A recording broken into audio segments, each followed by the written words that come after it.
Vote শেষ হয়েছে, বিধানসভা নির্বাচনের ফল ঘোষণাও হয়েছে, আর এবার নতুন বিধানসভা গঠনের প্রস্তুতি ইতিমধ্যেই শুরু হয়ে গেল। শুধুমাত্র এ রাজ্য নয়, পশ্চিমবঙ্গ সহ 5 রাজ্যে বিধানসভা গঠনের প্রস্তুতি ইতিমধ্যেই শুরু হয়ে গিয়েছে।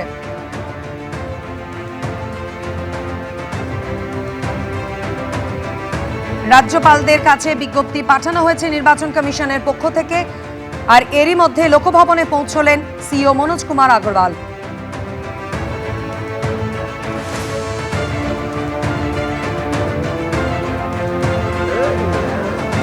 আরো বিস্তারিত এই বিষয় নিয়ে আমাদের জানাবেন প্রতিনিধি ঝিলম করঞ্জয় আমাদের সঙ্গে রয়েছেন। ঝিলম, কি ধরনের প্রস্তুতি শুরু হয়েছে জানাও আমাদের। মনোজ কুমার আগরওয়াল তিনি ইতিমধ্যে লোকভবনে পৌঁছে গেলেন।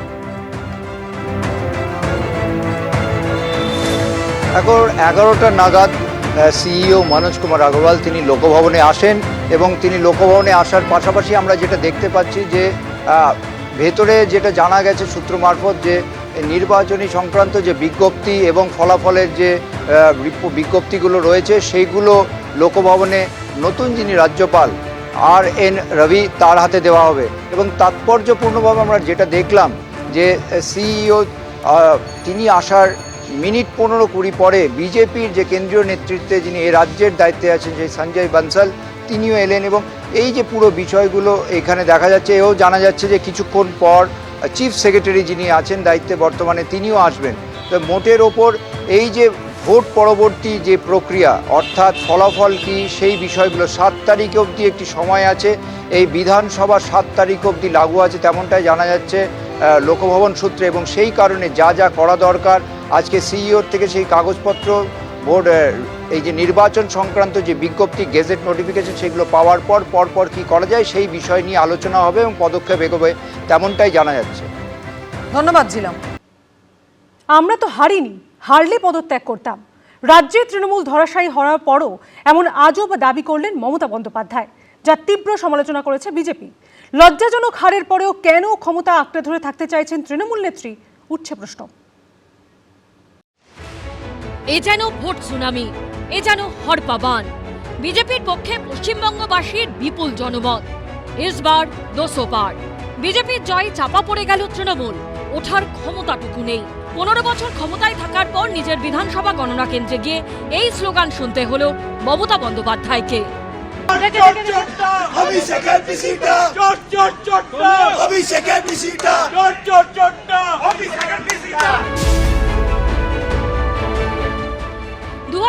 সালে এভাবেই মানুষের উচ্ছ্বাস আবেগে ভেসে ক্ষমতায় এসেছিলেন মমতা বন্দ্যোপাধ্যায়।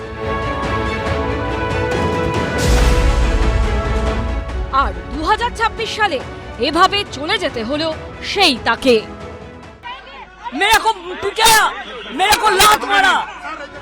মঙ্গলবার আজব দাবি করলেন তিনি। হারলে আমি যদি শপথ দিতে যেতাম তাহলে আমি রেজিগনেশনটা করতাম। এখন তো কোশ্চেন ডাজন্ট অ্যারাইজ। কিন্তু নিজের হার দলের লজ্জাজনক হারের পরও কেন ক্ষমতা আঁকড়ে থাকতে চাইছেন মমতা বন্দ্যোপাধ্যায়? যা সম্ভব নয় তা জেনেও কেন পদত্যাগ করতে চাইছেন না তিনি? গণতান্ত্রিক পদ্ধতিতে কি কোনো বিশ্বাস নেই মমতা বন্দ্যোপাধ্যায়ের? তার এই বিতর্কিত চাঞ্চল্যকর মন্তব্যের জেরে উঠছে প্রশ্ন। কেন, কিসের জন্য? আমরা তো হারিয়ে যে যাবো। জোর করে দখল করে যদি কেউ মনে করে যে আমি কি রেজিগনেশন দিতে হবে, নো, নট দ্যাট। কিন্তু এ কি করে সম্ভব? হারলে হার স্বীকার করে রাজ্যপালের কাছে পদত্যাগ করতে হয়, এটাই তো নীতি, পদ্ধতি, নিয়ম, রেওয়াজ। হারের পর কি মমতা বন্দ্যোপাধ্যায়ের এসবের উপর থেকে বিশ্বাস উঠে গেছে? 2011 সালে মমতা বন্দ্যোপাধ্যায়ের দলের কাছে যখন সিপিএম পরাজিত হয়েছিল, তখন রেজাল্ট বার হতে না হতেই বুদ্ধদেব ভট্টাচার্য রাজ্যপালের কাছে গিয়ে ইস্তফা দিয়েছিলেন। এটাই পদ্ধতি। তাহলে কার্যত গোহারা হারার পরও মমতা বন্দ্যোপাধ্যায় কেন ইস্তফা দিতে রাজি হচ্ছেন না? পরাজয়ের ফলে তিনি কি দিশেহারা হয়ে পড়েছেন? ভোটে জয় পরাজয় থাকবে, তাহলে সত্যিকে সত্যি বলে স্বীকার করে নিতে অসুবিধা কোথায়? যে ধরনের কথা উনি বলছেন সেটাতে উনি নিজেকে হাস্যাস্পদ করে তুলছেন। উনি কিছুদিন ধরে প্রচারের আলোয় থাকতে চাইছেন এইসব ধরনের কথা বলতে। এইসব জোকারির কোনো উত্তর ভারতীয় জনতা পার্টি বা সংবিধানে বিশ্বাস করা কোনো রাজনৈতিক দল দিতে পারে বলে আমার মনে হয় না। 7ই মে বৃহস্পতিবার শেষ হবে চলতি রাজ্য সরকারের মেয়াদ। কিন্তু মমতা বন্দ্যোপাধ্যায় কি করবেন? ভোটের ফলাফল বেরোনোর পরও তার মন্তব্যে বিতর্ক থামছে না। আশাবুল হোসেন, দীপক ঘোষ ও শিবাশিস মৌলিকের রিপোর্ট, এবিপি আনন্দ। তামিলনাড়ুতে হারার পর মুখ্যমন্ত্রী পদ থেকে ইস্তফা দিয়েছেন এম.কে. স্ট্যালিন। অসমে হার স্বীকার করেছেন কংগ্রেসের গৌরব গগৈ। অথচ পশ্চিমবঙ্গে পদত্যাগ করতে নারাজ মমতা বন্দ্যোপাধ্যায়, যা নিয়ে বইছে সমালোচনার ঝড়। কেন, কিসের জন্য? আমরা তো হারিনি যে যাবো। হারলে আমি যদি শপথ দিতে যেতাম তাহলে আমি রেজিগনেশনটা করতাম। ভোটে হেরে ধরাশায়ী হয়েছে তৃণমূল। মমতা বন্দ্যোপাধ্যায় নিজেও হেরেছেন, অথচ তারপরও মুখ্যমন্ত্রীর পদ থেকে ইস্তফা দেবেন না তিনি। এই মন্তব্য নিয়েই এখন রাজ্য রাজনীতিতে বিতর্ক। সোমবার তামিলনাড়ুতে শাসক ডিএমকে হেরেছে। সেদিনই রাজ্যপালের কাছে গিয়ে পদত্যাগপত্র জমা দিয়েছেন মুখ্যমন্ত্রী এম.কে. স্ট্যালিন। এটাই নিয়ম, সবাই এটাই করে, যুগ যুগ ধরে এটাই হয়ে আসছে। মমতা বন্দ্যোপাধ্যায়ের বন্ধুদের মধ্যে ডিএমকেও পড়ে। তাহলে পরাজয় স্বীকার করে স্ট্যালিন যেটা করতে পারে সেটা মমতা বন্দ্যোপাধ্যায় কেন করতে পারেন না, উঠছে প্রশ্ন। সংবিধানের 164 নম্বর ধারা বলছে যে chief minister and other ministers shall hold the office during the pleasure of the governor. কাজে এই সমস্ত ঘটনামালাকে সাজিয়ে রাজ্যপালের এই অধিকার থেকে যায় যে এই বিদায়ী মন্ত্রিসভাকে ভেঙে দিয়ে আইদার ওই মুখ্যমন্ত্রীকে পুনর্নিয়োগ করা এই কয়েকদিনের জন্য কেয়ারটেকার গভর্নমেন্ট হিসাবে, অথবা দায়িত্বটা নিজে নিয়ে চালিয়ে নিয়ে শপথ গ্রহণের পরে নবনির্বাচিত যে সরকার এলো তার হাতে দায়িত্বভার তুলে দেওয়া। মমতা কি মনে করেছেন যে উনি এরকম বাচ্চা মেয়েদের মতন যে তারা খেলায় হেরে গেলে বলে আর খেলবো না, বা লুডো খেলতে গেলে লুডোর বোর্ড উল্টে দেয়, এরকম করলে পরেই উনি মুখ্যমন্ত্রী থেকে যাবেন? 8 তারিখে তো এমনি ওর বিধানসভার মেয়াদ শেষ হয়ে যাচ্ছে। এটা কি উনি জানেন না? উনি জানেন। আমার মনে হয় উনি ঠিক প্রকৃতিস্থ নেই। আইন বিশেষজ্ঞরা বলছেন, সংবিধানের 172 নম্বর অনুচ্ছেদ অনুযায়ী বিধানসভার মেয়াদ 6ই মে শেষ হবে। 5 বছরের মেয়াদ শেষ হলে বর্তমান বিধানসভা ভঙ্গ হবে।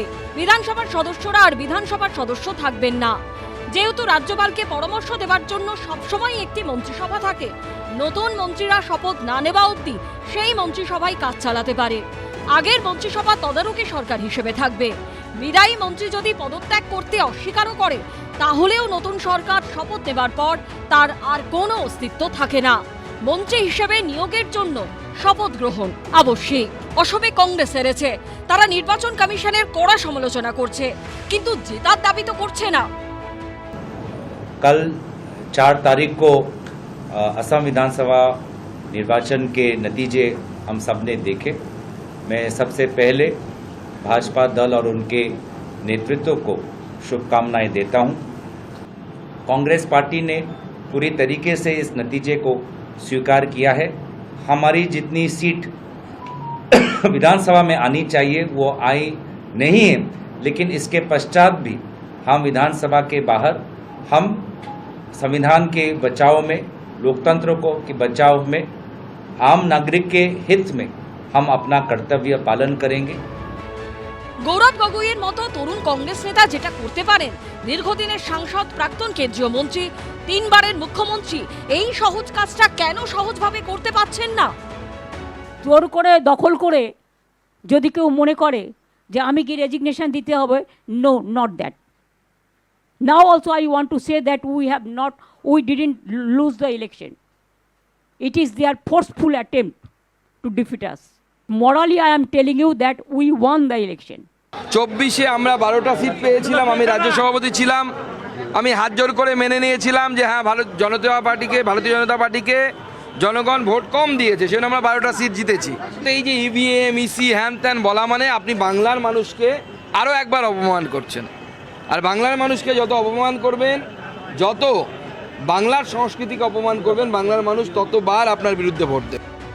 এই প্রেক্ষাপটে বিজেপির জাতীয় মুখপাত্র গৌরব ভাটিয়া মমতা বন্দ্যোপাধ্যায়ের এই ছবি পোস্ট করে সোশ্যাল মিডিয়ায় লিখেছেন, স্বাধীন ভারতের ইতিহাসেই প্রথম কোনো মুখ্যমন্ত্রী নির্বাচনে পরাজিত হওয়া সত্ত্বেও পদত্যাগ করতে অস্বীকার করছেন।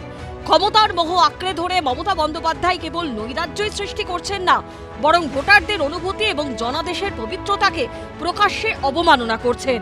এ এক চরম সাংবিধানিক বিপর্যয়। মানুষ তাড়িয়ে দিয়ে তাকে বারবার হেরেছেন, পুরো মানে রাজ্যে প্রত্যাখ্যান করে তৃণমূলকে, তারপর পদত্যাগ করবেন না। ওনার তো কালকে পদত্যাগ করা হয়েছিল।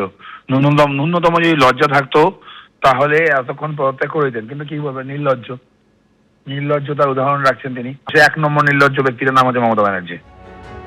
মানুষ যখন তৃণমূলকে ত্যাগ করেছে তখন সেটা মেনে নেবার পরিবর্তে পদত্যাগ না করার গো ধরে বসে থাকা কি জনতার রায়ের অপমান নয়? উনি যেটা করছেন সেটা ভদ্রতা বোধ থাকলে করতেন না, সৌজন্য থাকলে করতেন না। উনি যদি সৎ রাজনীতিবিদ হতেন তাহলে করতেন না। তো উনি তো কোনোদিন সৎ রাজনীতিবিদ ছিলেন না, তিনি সবসময় দুর্নীতি করে এসেছেন এবং সেইটা করতেই তিনি জানেন। শেষমেশ কি হবে সেটাই দেখার। আশাবুল হোসেন, সৌভিক মজুমদার ও ঐশী মুখোপাধ্যায়ের রিপোর্ট, এবিপি আনন্দ। এবিপি আনন্দ, এগিয়ে থাকে, এগিয়ে রাখে।